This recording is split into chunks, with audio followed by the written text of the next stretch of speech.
Hello, everyone, and welcome panelists, attendees, and thank you so much for joining us to discuss the framework for addressing forced and child marriage in the U.S. National Action Plan to End Gender-Based Violence. This was created in partnership by members of the Forced Marriage Working Group, which the Tahirih Justice Center facilitates. My name is Halit Villegas, and I manage the Forced Marriage Initiative at Tahirih, and I will be your moderator for this event. Joining me is Forced Marriage Working Group member Levante Chapman, who will be compiling the questions submitted via chat to help us facilitate the Q&A. Q&A will happen at the end once we hear from all of our panelists. Joining us as well are my peers Alex Goyette and Sahra Agahi. They are on the call assisting with any tech support needs, and you may actually hear from them directly, especially if you accidentally unmute. I'm also happy to welcome Carrie Bettinger Lopez from the Department of Justice and the Gender-Based Violence National Action Plan Work Group, and Catherine Pierce from the Office for Victims of Crime, also with the Gender-Based Violence National Action Plan Work Group. They are with us in listening mode, but please know that your ideas and reflections will be useful as they develop the National Action Plan. So again, please feel free to use the chat for questions and to give feedback. Although forced marriage can impact folks of any identity, women and girls are disproportionately targeted and harmed in unique ways. During this event, we recognize that we likely will be using gendered language. At this time, to set the tone, I would appreciate if my colleague Sahra would go ahead and share a video summary of the framework. Thank you.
Thank you, Sahra, for helping us set the tone for this event.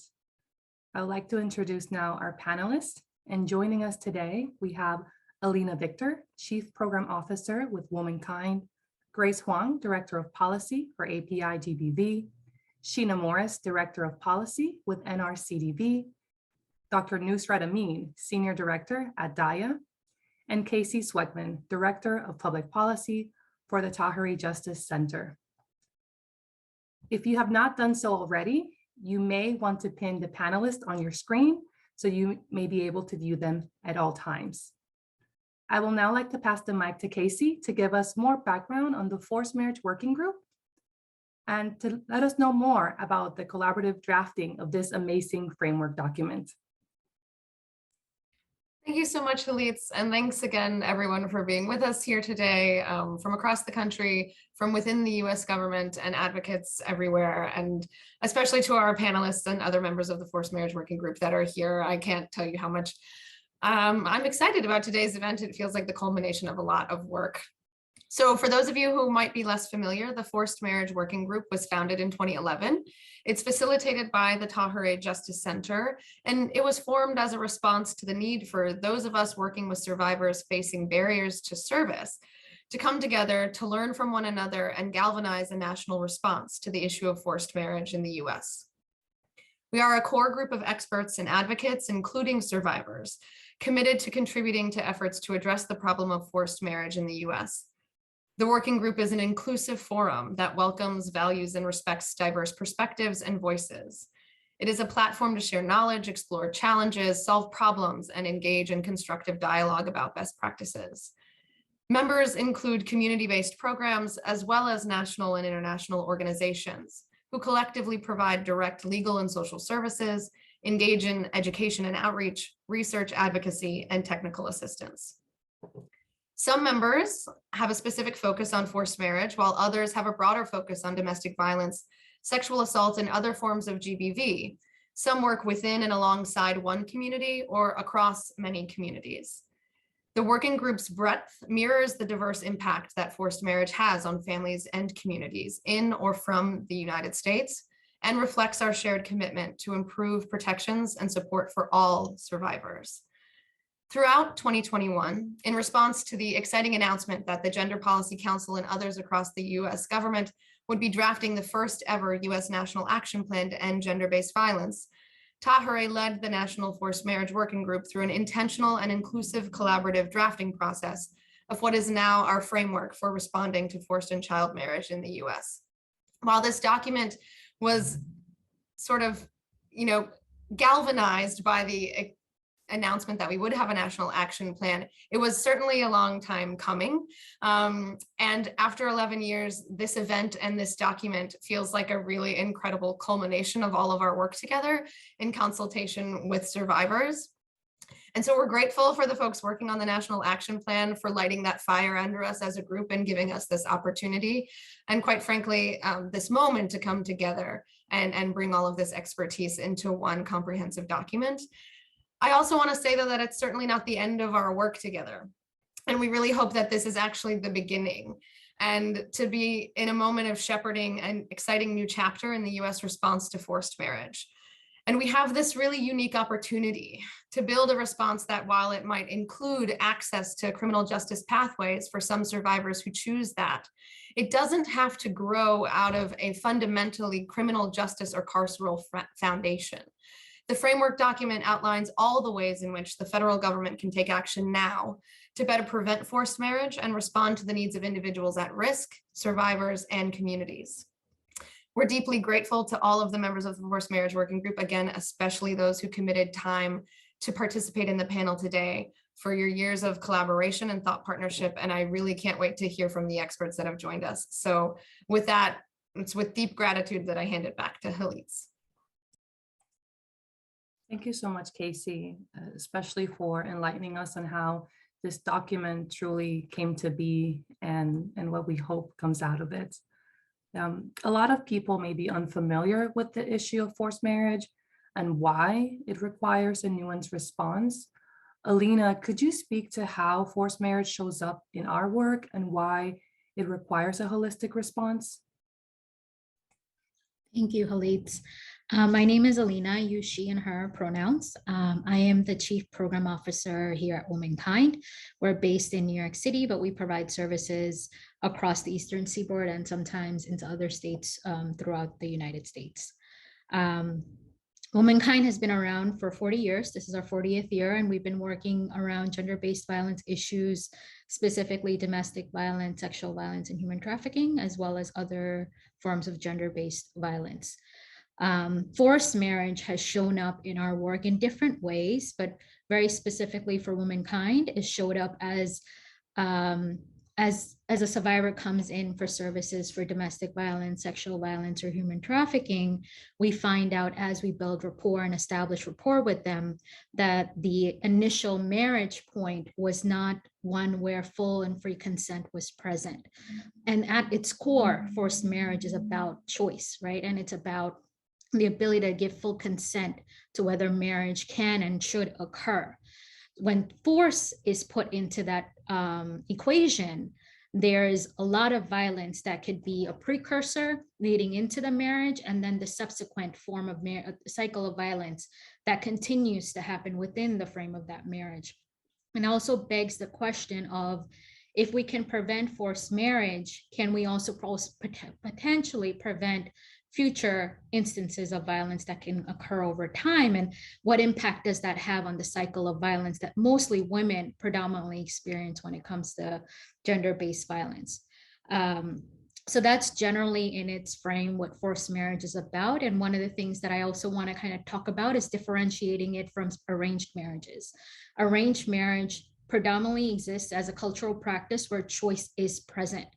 Families play a key role in making the arrangement and talking through community members and family members, as well as the parties that are going to engage in that marriage ceremony. All parties are involved and all parties have choice. And ultimately, when it becomes arranged, there is a choice to either deny the marriage from happening or to go through with the marriage. In a forced situation, there's a lot of pressure, psychological, emotional, and sometimes physical abuse that occurs that forces an individual to go into a dynamic where they don't have or feel coerced to engage in that marriage as a result of upholding honor of the family or reducing shame with the family within the community. So those are some things that exist within thinking about forced marriage and thinking about this form of violence. In terms of solutions or resolutions or support or response when it comes to forced marriage, a lot of it includes being nuanced. Nuance is going to be the key that I will leave you with and then ask you to think about, because it needs to be individualized to what the survivor would like to do. Not many survivors will use the term forced marriage. You will rarely hear that term because that term is not something that is accepted within the community. And in addition to that, the lexicon is not present in some of the languages if we speak a different language. So when we're talking about forced marriage, we're also kind of considering the choices a person has to make to either continue to stay in that relationship even though abuse exists, or to choose to leave that dynamic and find other opportunities or supports that are available to them. That choice is nuanced because I'm choosing to potentially leave my family. I'm choosing to potentially leave my community. And that's a very scary thing to kind of have to go through. And so in providing services, sometimes it is mitigating the harm that is existing in that environment, and possibly also helping support the leaving of that environment or preventing it from happening. It's very nuanced, it's very individualized, and it can kind of go through all different forms of, am I ready to do this? Am I not ready to do this? So there's a lot of back and forth on the readiness to engage in services and the readiness to kind of go through the process of, should I leave? Should I stay? If I stay, what can I do to protect myself as I'm engaged or as I go through this marriage?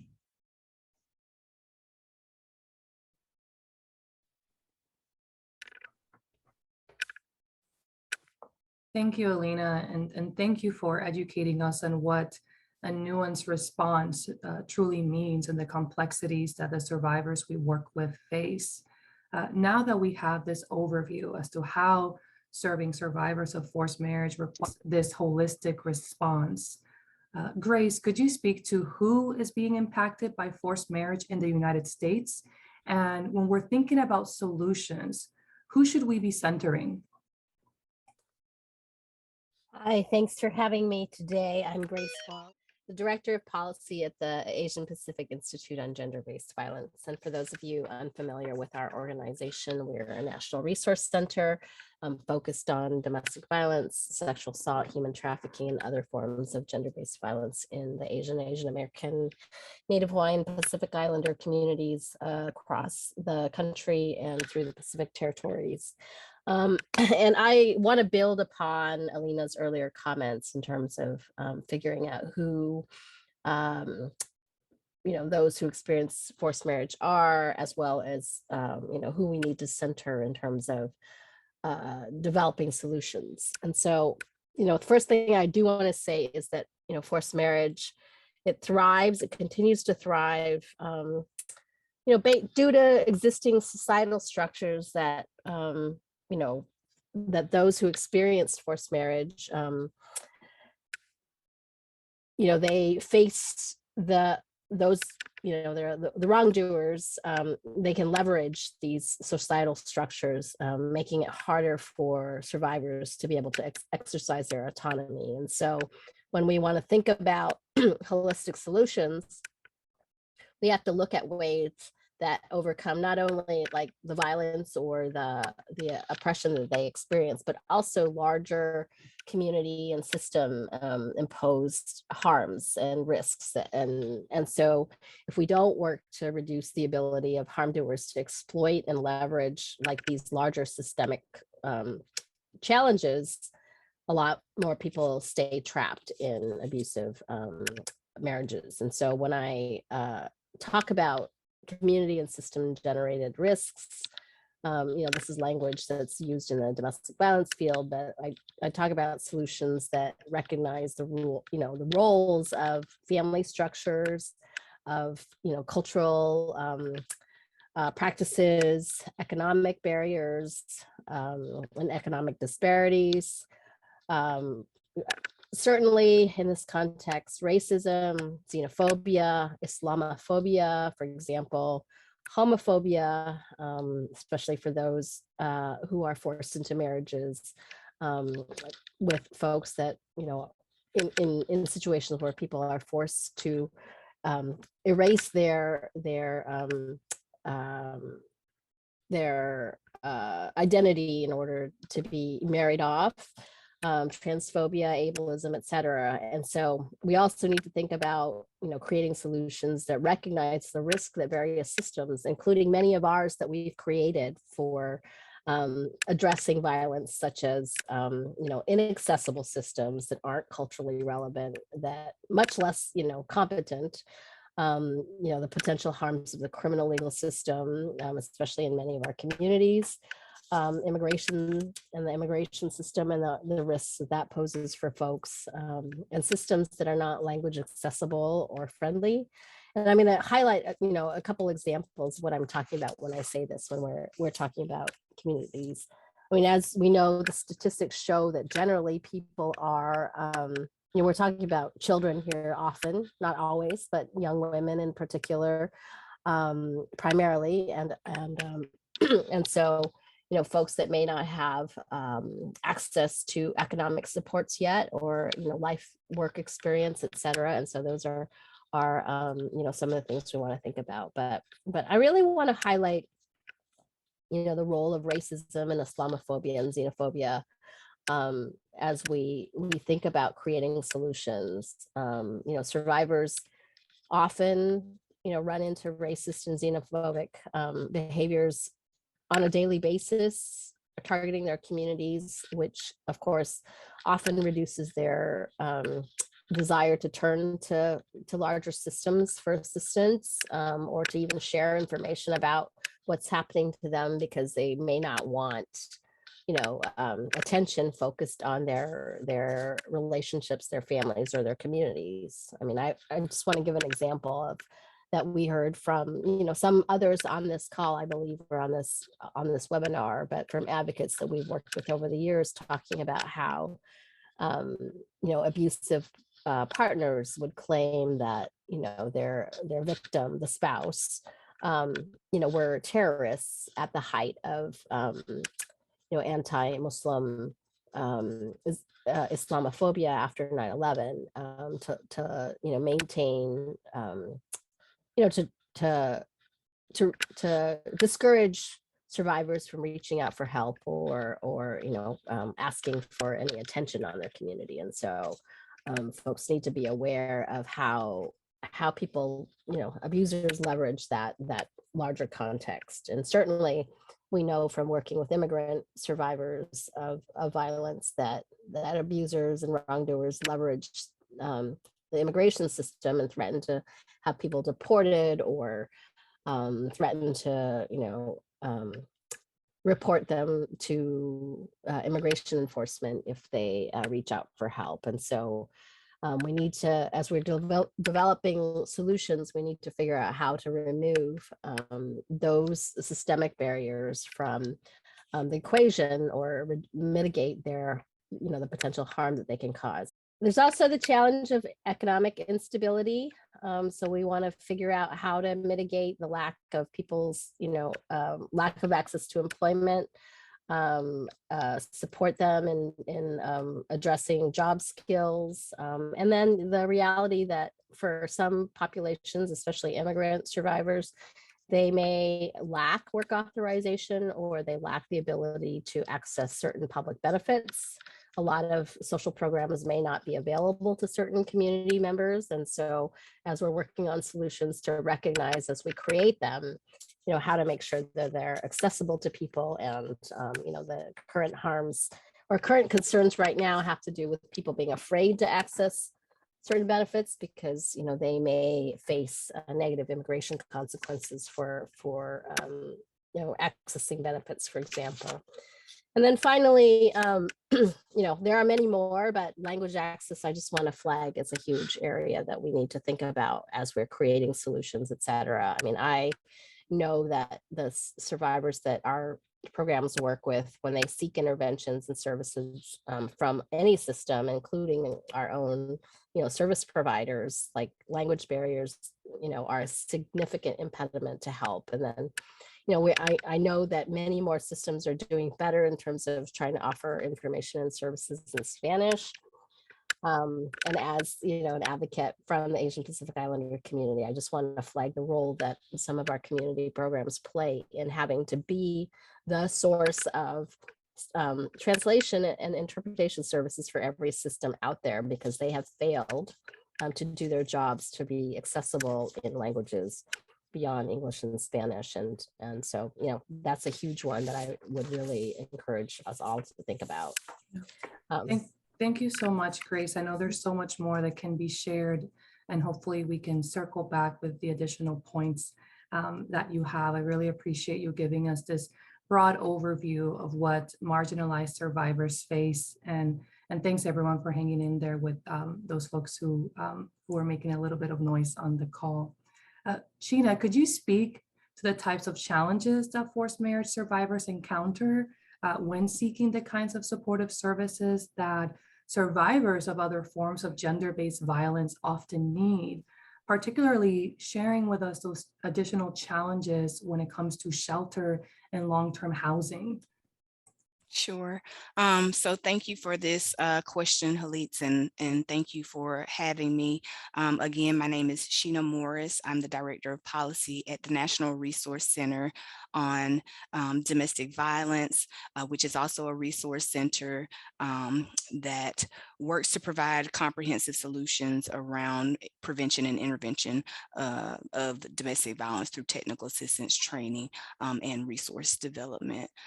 So just to respond to your question, just speaking from my experience of doing gender-based violence advocacy, particularly in Georgia, both at a domestic violence coalition level and through working with survivors receiving assistance through HUD housing programs. A big challenge for forced marriage survivors that I've seen over the course of my time in doing gender-based violence work has been gaining access to shelter programs in general, because of advocates often lacking knowledge of what forced marriage is, of course, how to recognize that a person is a survivor of forced marriage, especially when that survivor may not be talking about the dynamics of their relationship using language such as forced marriage. They may not be talking about their experience using that language or within that context, knowing that experiences can vary based off of a community, the culture of an individual, and of course their identity and ability, that those can all impact their experiences. Also, challenges around advocates having a greater awareness of what it means as it relates to the dynamics of power and control and violence that a survivor of forced marriage may face. There are also challenges in when we talk about shelter, the rigidness sometimes of shelter rules or guidance, as well as what can be seen as the rigidness in the lengths of stay or the need, particularly to be in a shelter location that may be several communities away, especially when we're talking about rural communities.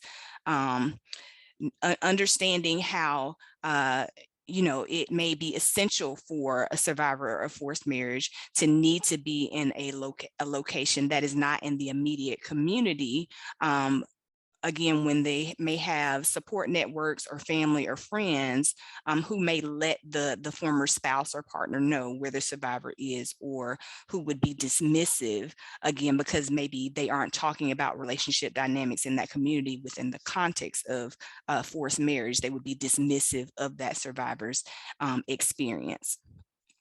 So, again, as I mentioned just a moment ago, all of these challenges can, of course, be often exacerbated and reinforced by system entities who may be administering funds sometimes to these organizations, to shelter organizations for shelter services, which essentially can create a ripple effect of organizations being afraid to advocate for or to be flexible as it relates to survivors' needs and getting what they need so that they don't return to those relationships. So again, as I mentioned, the rigidness around shelter rules and lengths of stay, that becomes reinforced when we look at it from a systemic context of how funding administrators may play a role in how those things play out as well, which then has an impact on survivors.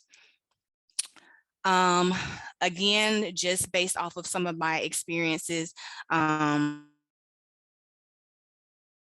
considered as being eligible for housing programs in particular, which includes their access to, many supportive services that are a part of those housing programs, such as healthcare services or educational supports, childcare and other things.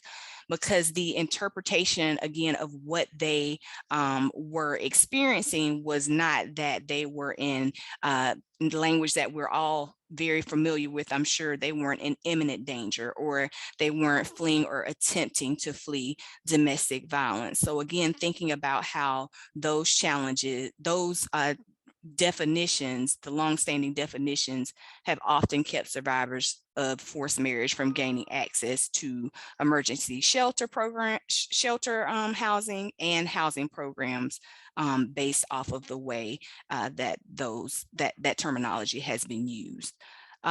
So the one thing I'll leave us with is that hopefully with the passage of VAWA 22 and a now broadened definition of Category 4 homelessness to include survivors of trauma, accompanied with the definition of forced marriage, hopefully survivors will now gain greater access to the array of housing resources and shelter supports that are available to them. Thank you so much, Shenna. We hope that is the case. I'm sure everyone who works with survivors of forced marriage hopes that helping in finding housing, shelter, that long-term housing becomes much easier, and that folks are able to seek those services directly. Given all that we have heard, Dr. Nusrat, Ameen, what are the solutions? What are we hoping from the federal government to ensure that these kinds of supports, services, and the pathways to justice that survivors of forced marriage are telling us that they need are available? Thank you for having me here, and thank you, Helitz, for your great question. We all are working hard to elevate this issue here. Again, I am from Daya. It's a Houston-based organization. It's a Sanskrit word meaning compassion. We help provide culture-specific services to survivors of domestic violence and sexual assault from South Asian community in Houston and beyond since the past 26 years. I'm also a visiting scholar and adjunct at Rice University, teaching gender rights at the Center for Women, Gender and Sexuality. Working in the field of gender justice since 1999, I realized how important it is to focus on today's issues. Working with survivors, we know that survivors' challenges are multi-layered, and forced marriage is an added layer. Forced marriage is a form of violence, as you've all heard, against women. It's in its own right. When a woman feels she has no real choice when it comes to marriage, she loses a great deal of power and control over her own life.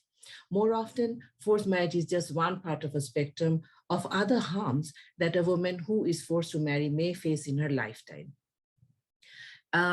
With the VAWA recognizing forced marriage as a form of domestic violence, it is imperative that the intervention should address this issue appropriately. One, through enhancing the direct services, and two, through addressing this legally. And there are many ways to do this work, from community level engagement, transformation, prevention, policy advocacy, and engaging with civil, legal, and criminal justice system. However, government response must be rooted in what the survivors really need and asking for, and it has to be survivor-centered. So let's discuss what we are looking as to start the journey. It is essential to strengthen the straight laws on the age of consent to marry. It is important, those of us who are working on this issue see ending child marriage as part of the broader movement to address forced marriage in the US. Therefore, the most effective approach to prevent the forced marriage of children and mitigate the risk of child marriage is for each state to set the legal minimum marriage age at 18 or above if the age of majority is higher, without exceptions. This will better ensure full and free consent to the marriage and guard against the personal and social cost of child marriage. Lawmakers and advocates alike must commit to reform in all states and advocating for a stronger law in future legislative sessions. Dedicated funding for state task force to collect statewide statistics, examine the impact of child marriage, and make policy recommendation will be critical to moving this work forward, particularly in those states that still do not have any data on the rates of child marriage. The other recommendation for achieving progress on ending forced and child marriage, as well as other forms of gender-based violence in the US, is about funding the work. With the inclusion of forced marriage defined under VAWA, foundation and government grants makers should clarify that forced marriage falls within the scope of grants for domestic violence, sexual assault, child abuse, and other forms of violence and abuse, and should support the work of community-based and cultural-specific agencies already expert on this issue to expand direct services programs dedicated to serving forced marriage survivors and engaging in community outreach and prevention work. Funding should also be committed to support national efforts to draft model forced and child marriage curricula for middle and high schools to incorporate into sex education and or to lessons on consent and healthy relationship. We would like to see support for a whole government approach to prevention and response. We would also like to emphasize on the unrestricted funding to support an interagency task force to prevent forced marriage and respond to the unique needs of survivors and individuals at risk.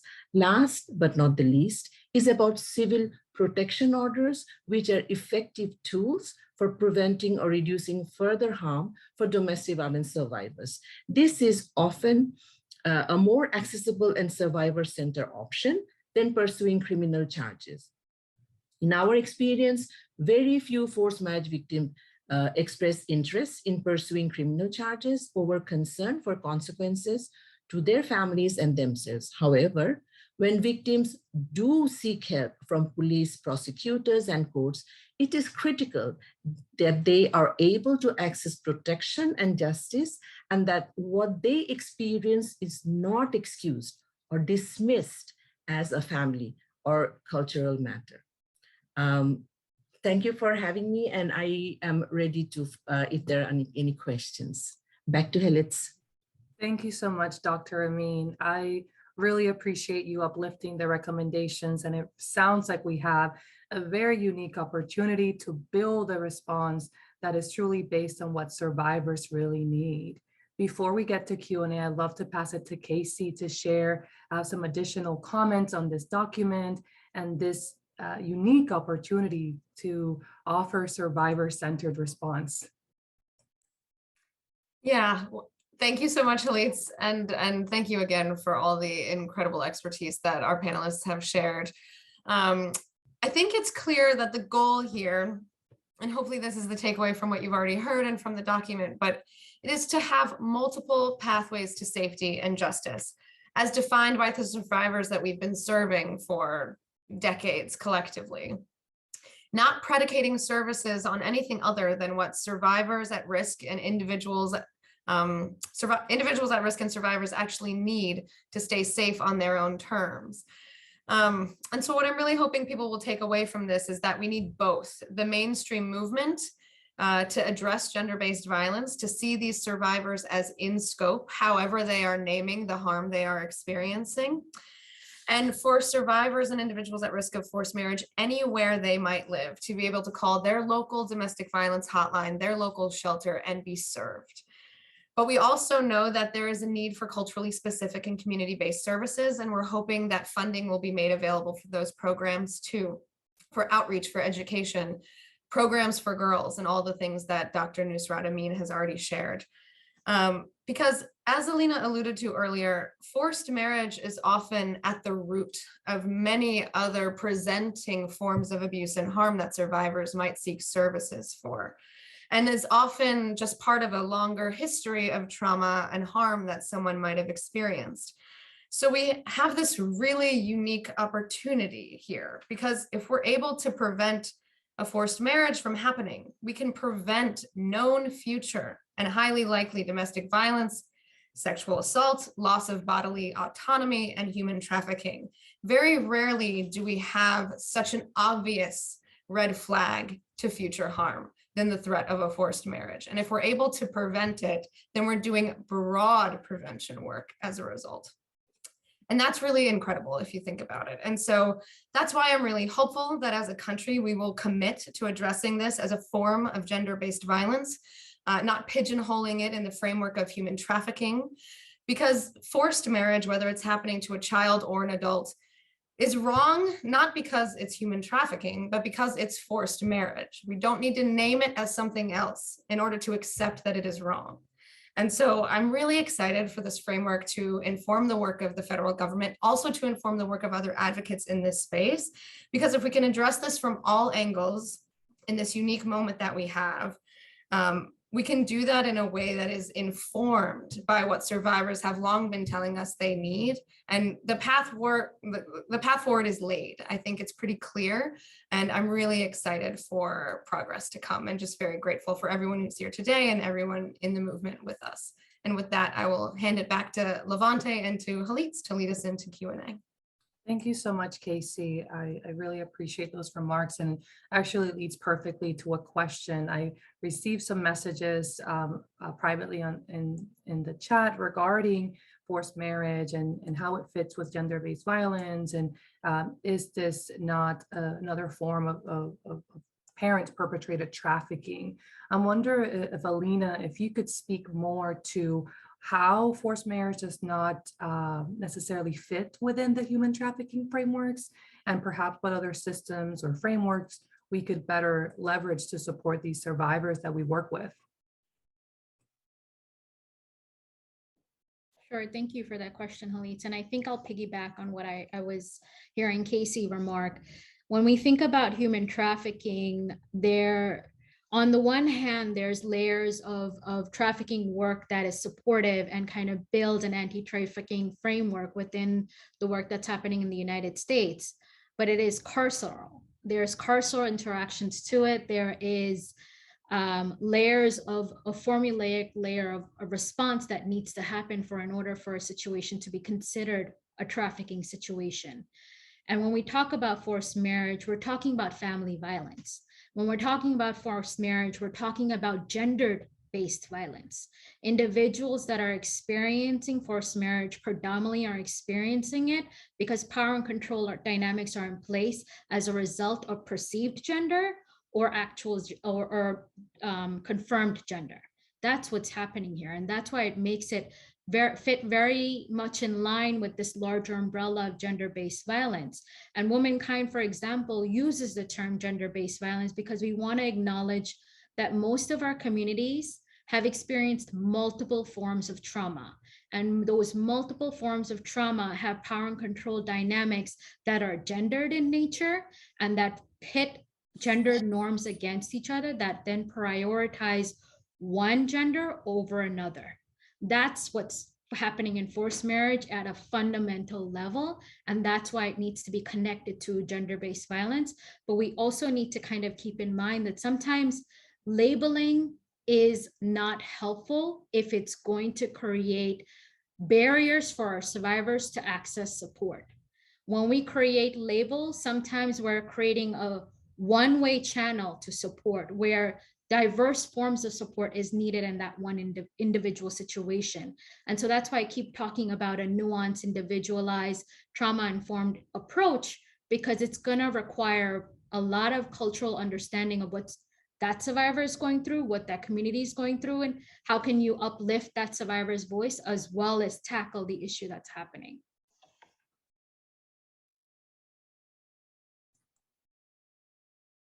Thank you so much for responding to that question, Alena. I think you gave a very comprehensive answer for us.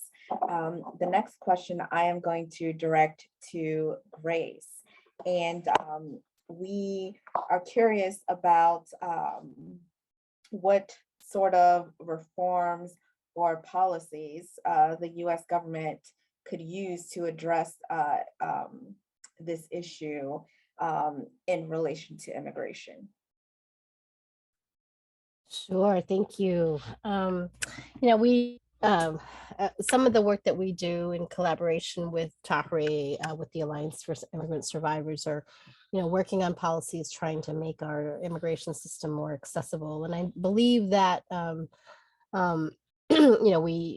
Dr. Ameen had raised the concept of making sure that, at least within the context of the immigration policy, limiting the ability of those who, to sponsor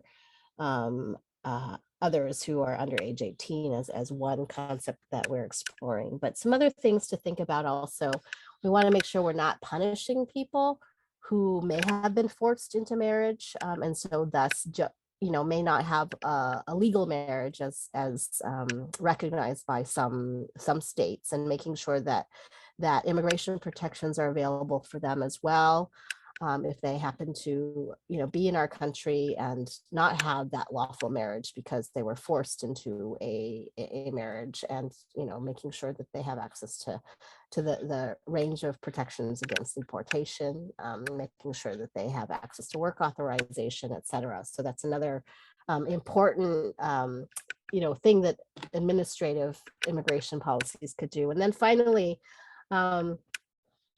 trying to make sure that people that have a path in the immigration system, for example, for a trafficking visa or a crime victim visa, if they've been victimized, is making sure that there are timely, prompt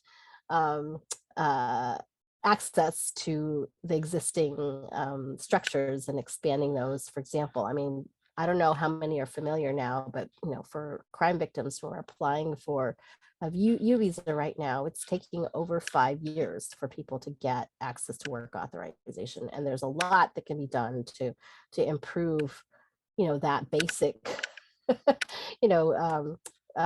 notice to people that they are protected from deportation, and that that they have timely access to work, and possibly to public support. So those are just some of the pieces of immigration policy, and I'll hand it back because I know that there are other questions that we want to have responded to. Thank you so much, Grace, and I hope if other questions come up, that we have hopefully a little bit more time to address this a little bit more. Shenna, you mentioned earlier about really the housing system and policies that impact the survivors we work with. Wondering if you could expand a little bit more, given that I know we have several advocates and organizations that are shelter providers. If you could expand on the needed flexibility of shelter timelines for survivors of forced marriage.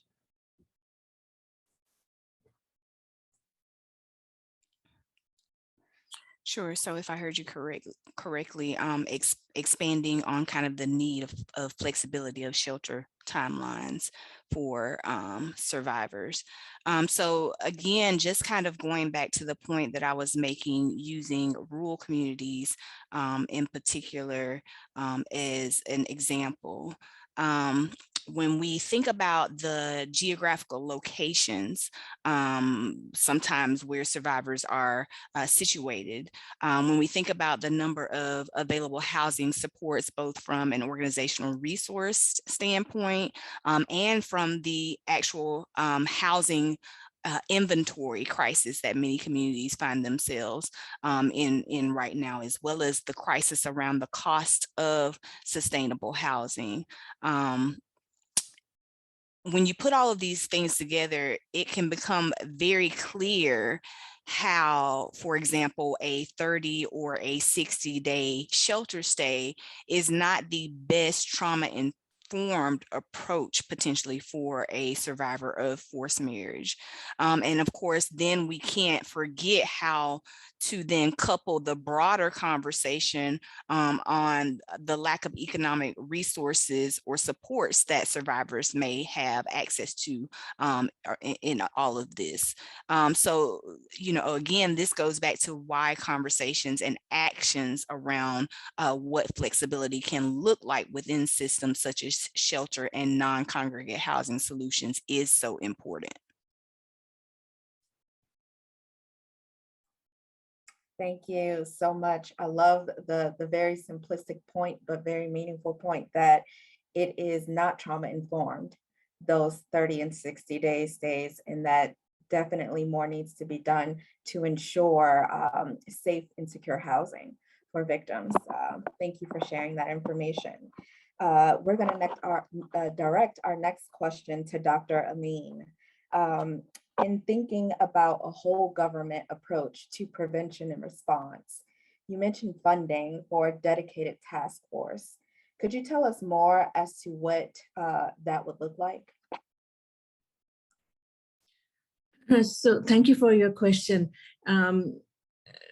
Funding is very important to carry on any of the services to address this issue. So the task force that I was referring to should include the Department of State, Homeland Security, Health and Human Services, Housing and Urban Development, among others. And this, the task force should convene listening sessions with experts, advocates, and survivors to elicit best practices for responding to survivors and individuals at risk and prioritize their needs.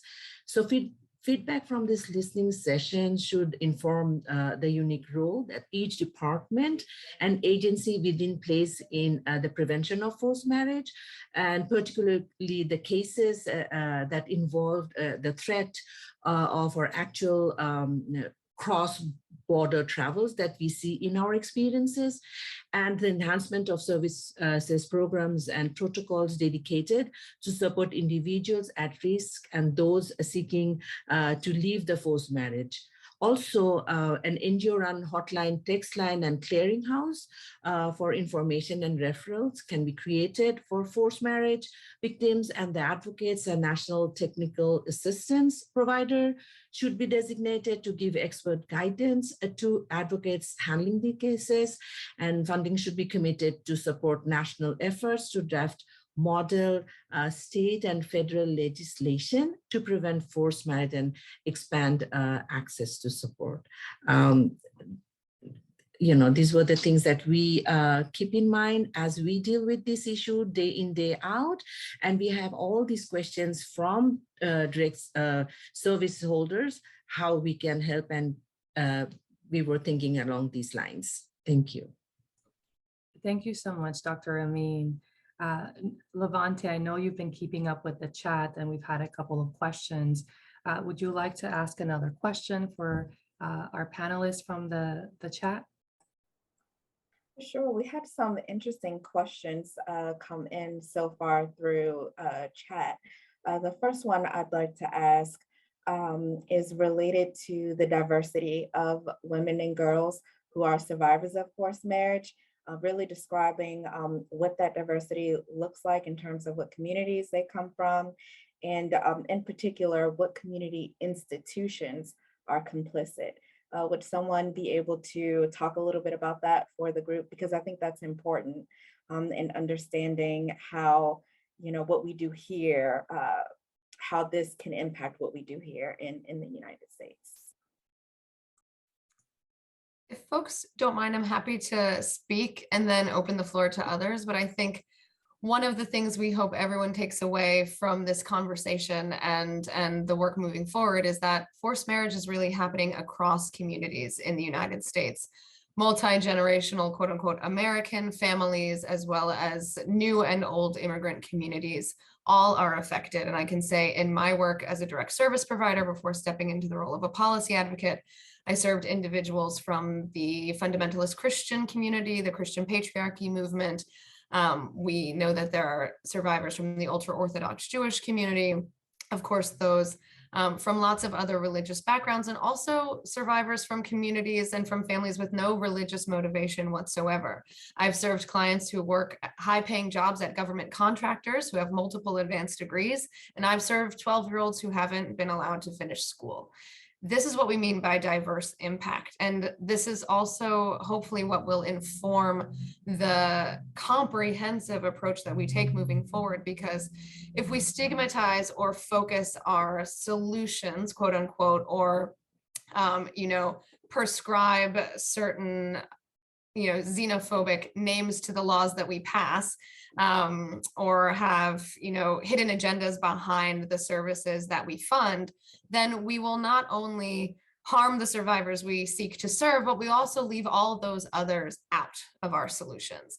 And so that is what we really hope does not happen. And we need to recognize that when we say there is a diversity of impact, we really mean everywhere. In the United States, we have the term shotgun wedding. That is still a joke that people make this day and age about the fact that any pregnant teenager, any pregnant person, it is better for them to be married to the person who got them pregnant than to do any other life outcome, to have an abortion, to put the child up for adoption, to co-parent, but do so unmarried. We take all of those options off the table in the face often of teenage pregnancy, and we pressure often both parties into a marriage that is ill-advised, likely to result in extreme stress, financial hardship, and divorce, if not also abuse. And oftentimes those pregnancies can be the result of abuse and coercion and sexual assault too. And so we have a long-standing problem with understanding marriage as something that can be something that is good and joyful and consensual, but also a tool of abuse. And so I think it's really important to recognize that there are unique needs in certain communities who face unique barriers born of racism and xenophobia and anti-immigrant sentiment and white savior complex among service providers, but also to accept that the mainstream movement also has these survivors in their caseloads, whether they know it or not. We're just not asking the right questions. Thank you so much, Casey. Does anyone else on the panel want to add anything to this question? I think Casey put it very eloquently. I'll just quote Dr. William, an activist and motivational speaker in Dallas in July 2018, when she spoke about her journey as a child bride in Texas in 1980s. And she said that from being a student that afternoon in October 1983 to becoming a wife, her tumultuous, violent experience to be a child and having to navigate the waters of being forced into adult situation. And she says, in many situations like mine, girls are usually coached into that situation. So yes, this is something that happens in any community and can happen in any community where there is coercion, where there is, the power control can be at question.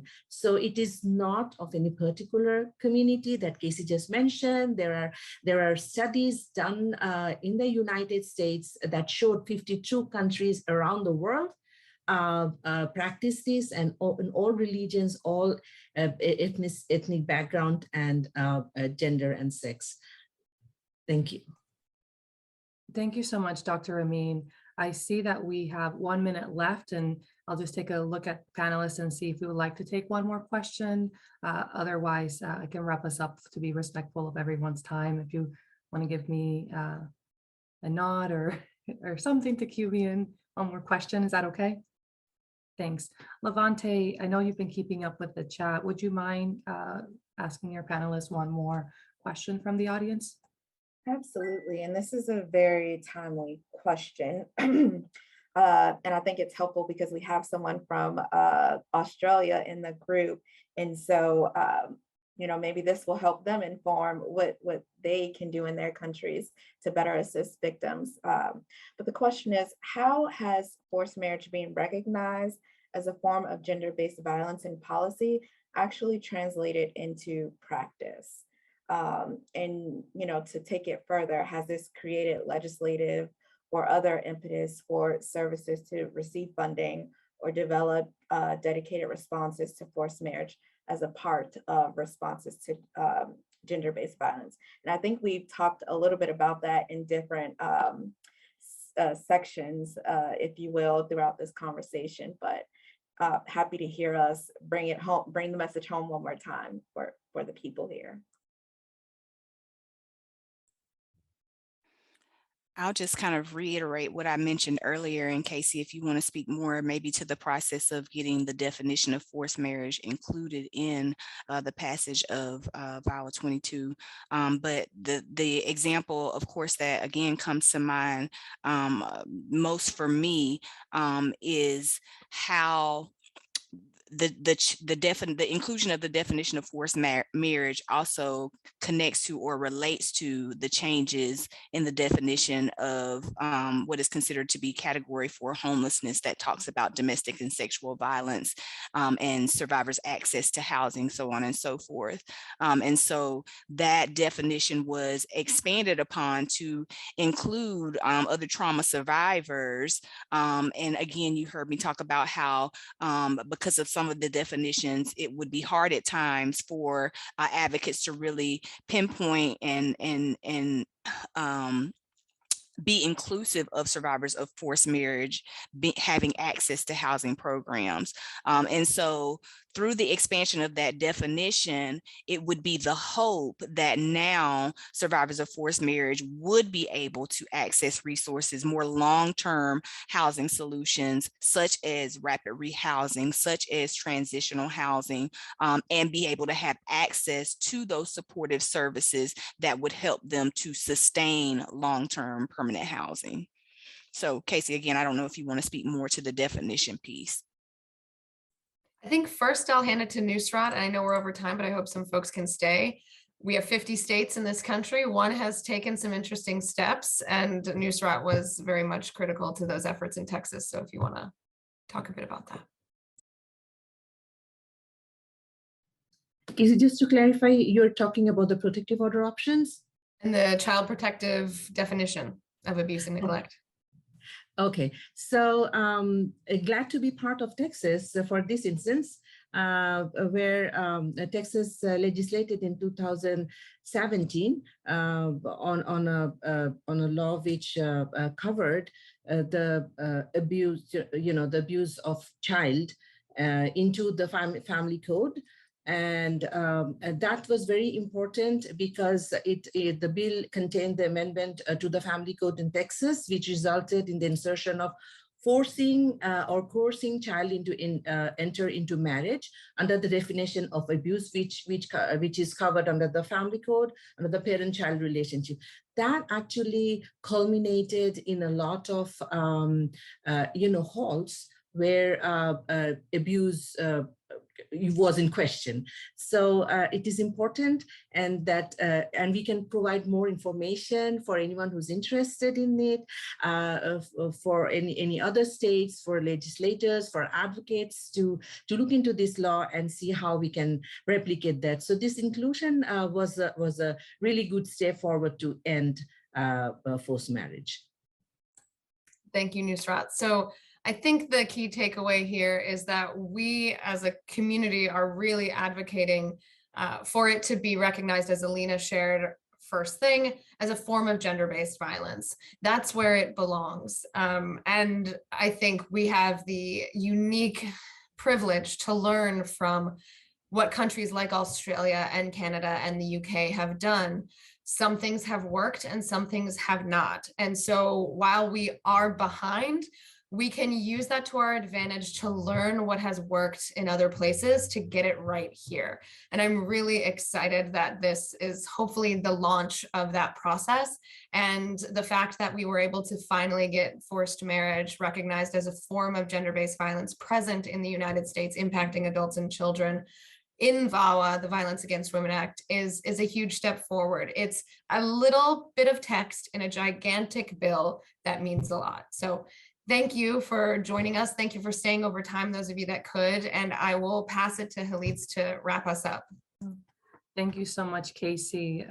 I think that ends this panel event greatly. Thank you, panelists, for your time and your expertise.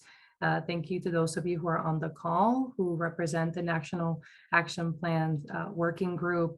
I know there's lots of advocates, service providers on the call. And also thank you to Forced Marriage Working Group members who are also on the call as well.